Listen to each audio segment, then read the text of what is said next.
Let me paint a scenario for you. You're enjoying a bag of peanuts, it's a nice snack, high in protein, etc., and you happen to walk by a race car. Well, there's a halfway decent chance that someone from that car's team, owner, driver, etc., is going to ask you to leave. Why? Well, peanuts are deemed to be unlucky, and the more you dig into it, the more absurd it gets. Now, human beings in general, well, we are a fairly superstitious bunch. Black cats, not walking under ladders, you kind of get the idea.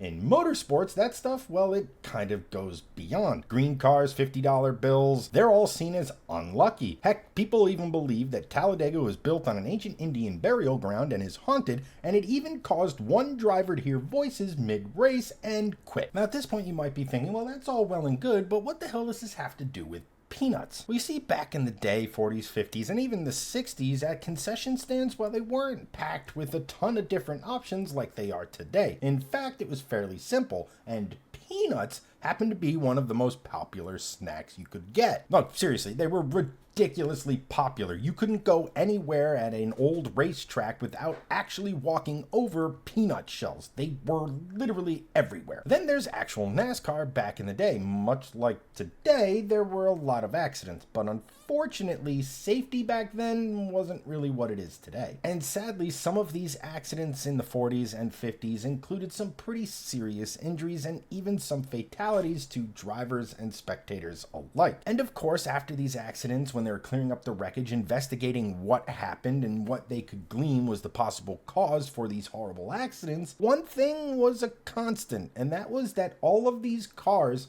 ended up in a place where there were a ton of peanut shells. Now, the more logical among you would say, well, of course there was, Chad. You just said that this was a popular concession stand item and peanut shells were everywhere. Naturally, when there's an accident, they're gonna be around some peanut shells. However, those involved back in the day saw things a little bit differently. They saw peanut shells next to a horrible accident, and well, pretty much just like that, the peanut superstition was born. And this wasn't just a thing that a couple people believed in, that you had to kind of be on the lookout. It was pretty much universal across the entirety of the garage. If you were a person minding their own business, not bothering anyone, you were allowed to be there, you weren't touching anything, but you had a bag of peanuts with you, well, whoever saw you with those peanuts, they would ask you to leave immediately.